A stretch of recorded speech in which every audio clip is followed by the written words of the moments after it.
Welcome to today's episode of The Growth Zone. I am Christian Bartsch. What is the core benefit of listening to this show? Business leaders in corporate and privately held companies gain insights into trends and strategies that provide them with a competitive advantage in the marketplace. Each episode focuses on an area such as marketing, sales, innovation, or funding that is absolutely critical to the growth of companies, whether they are startups or corporate global players, where management needs to juggle the challenges of market entry or knowing how to navigate the uncertainties of disruptive developments. Mind-feeding is where clarity evolves and helps solving organizational challenges. For those who listen to the entire episode, I have a special surprise gift. I am working on some great guests that are industry leaders in management, innovation, and marketing. Let's get started on today's episode.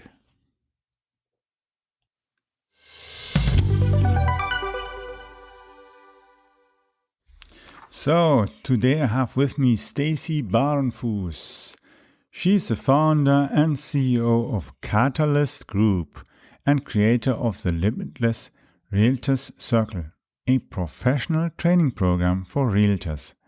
Stacy started her real estate company at the early age of 19, sustained her company through the housing crisis of 2007 to 2010, and continued to scale her business beyond the seven-figure mark. Her success in real estate world has given her a vehicle to share her mission, vision, and purpose. Now she is excited to transform the industry that shaped her by empowering realtors to break from the status quo and do business in a way that both fulfills them personally and raises the industry standard. So let's go and listen into the conversation.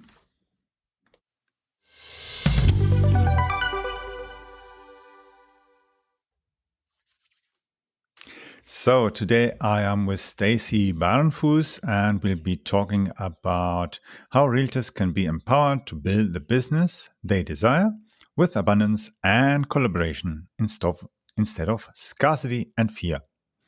So Stacy, can you please tell us a little bit more about yourself? Yes. First, Christian, thank you so much for having me on the show this morning. I'm excited to be here.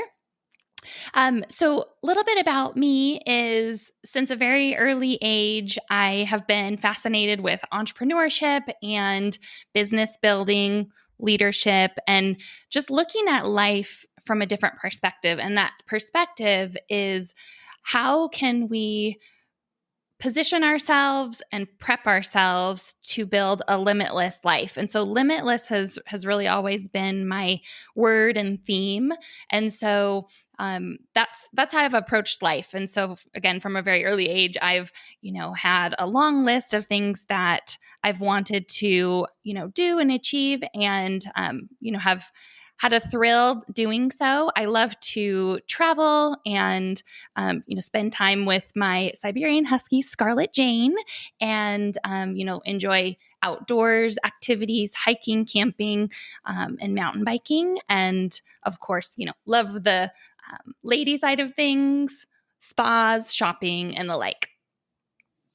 Great. So let's go and deep dive into our topic for today.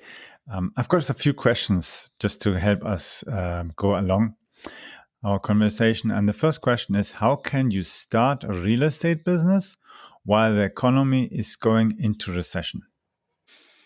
Yes. So the tactics and strategies that I will share are the foundation of any business. And it's so important to adopt this even if the market doesn't crash. And so the way to build a business is to figure out where you want to go, what amount of, whether it's volume, what kind of, volume you want to sell in real estate, or what kind of lifestyle you want to build, putting family first or income. And once you identify that, you can then reverse engineer into what you need to be doing every day to reach your metrics and goals that equal the long-term result. And so in a recession, if you can, and in a recession and going into a recession, even if it's a fantastic market, if you adopt this, what you're going to see is massive growth no matter the market. And so religiously executing those day in and day out so that you're hitting those metrics and exceeding those metrics is truly how you can build a business and weather any storm. Quite often in real estate, we don't have that framework early on, or it's not shared early on. And so there's a lot of, flailing that can be going on and, just the blind leading the blind a lot of times. And so the sooner that, as a real estate agent, you can adopt a strategy and focus on 1 to 3 types of clients, for instance, if it's building, if it's, new construction, or maybe it's relocation, maybe it's specific, buyers. But whatever those 1 to 3 things are, focus on those intently and execute your metrics to achieve the numbers that are going to achieve your long-term result day in and day out. And that will breed success no matter the market. Yeah, so it means in the end that people have to be really knowing what they're doing and have a plan, so to speak. Exactly. Yeah. So how do real estate managers and brokers work to better empower their realtors? Yes. So, as a leader in the real estate industry, what you need to focus on is how can you help your team members, or if you're a managing broker, your agents achieve their goals. And so I recommend meeting with each agent individually and finding out what it is they're working for, not so much just in real estate, but what's their bigger picture? Because if you can help them connect, their daily efforts back to that bigger picture for them personally, if they succeed, then you succeed as a company. And so the focus on them succeeding is paramount and, so important to the success of your overall corporation and company. And a lot of times what I see in the business is, more of a focus on what I'm doing, I'm too busy as the leader, or, not taking the time to really dive into that with your subordinates. And so I definitely recommend that as that manager leader, you take the time to do that, and you'll quickly see that investment really brings dividends, and you'll see quick success that way. Yeah, so that's it's like team building and coaching of your own people in the end, sort of speaking. Exactly. Yeah. So how can realtors raise their level of professionalism with the intent to better service their clientele? So the way that realtors can, up-level the industry standard, up-level their delivery of their service is looking at each thing that they do from the perspective of, is this complete in the sense that am I, dotting every I, crossing every T, and in the day-to-day working for the clients, making sure that those simple things are complete. It's so often that those things are partially complete in the real estate business, which, affects your ability to have that wow factor on your listings for your sellers. And it also affects your ability to, work aggressively for the buyers that you represent. So that's number one.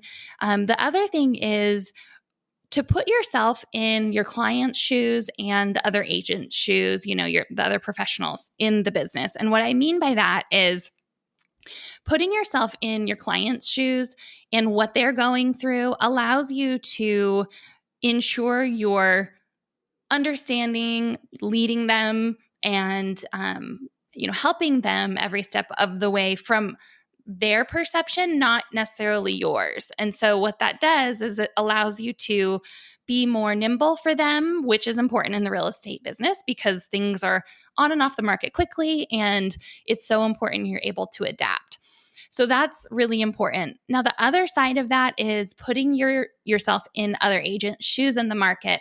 It's important because those relationships are going to position you long term to be that agent that when other professionals receive offers from you or they show their buyers your listings, they're confident in you because of that reputation, because you're treating them with respect, you're dealing with them in a professional manner. And so looking at every relationship as if it's that lifetime relationship, because if you look at it that way, you do act differently. You take that extra care. And I definitely think that that's what's missing today in our industry. Mm-hmm. So it's like with everything, like in life, sometimes there's a secret recipe and so on. So what is your secret sauce to remain positive and keep your team in high spirit while everything around seems to be suffering from the recession? Yes. So everything that I do, I bring it back to how I start my day. And it's something that I extend to my team members as well is, taking that time in the morning to prep, prime, and, get yourself ready so that the rest of the day is, it flows and it takes care of itself. And so I have a morning routine of, meditation, exercise, reflecting on my short and long-term goals, and, focusing on what I'm grateful for.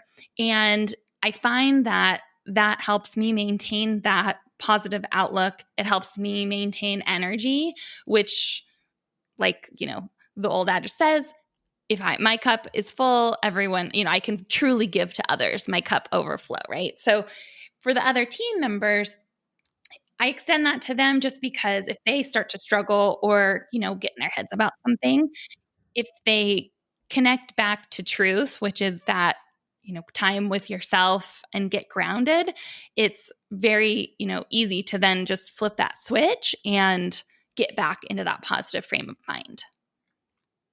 Mm-hmm. So then they're actually less stressed and more focused and actually maybe even enjoying what they're doing and don't really notice that it's work. Exactly. Yeah. So speaking of that, as you mentioned as well, the scarcity and fear, that's something that usually hits people, whatever industry they are, whatever business, whether they're starting a new job or starting a new business, or even something has changed like these pandemics and other kind of stuff that's happening. People fear, okay, I'm not going to be able to maybe find buyers. I'm not going to get a good price. Let's say my profit share in the deal will be so small that it's not worth it, or maybe clients are going to jump off and on and so on. And all this crazy stuff is going in their heads, a sort of kind of a uncertainty, fear, doubt that's messing around with their mindset and so on.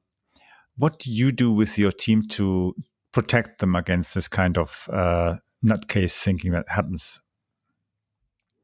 Yeah, so the things that I do with my team are help them to focus on serving their clients, instead of focusing on themselves, because at the root of fear is that focus on yourself. This and separation comes from that, right? And so if I'm focusing on what's in it for me, I'm in all of this fear. Am I going to make it? How am I going to pay my bills? I mean, these are just examples of what can go through sales people's, minds as they're selling and doing this business.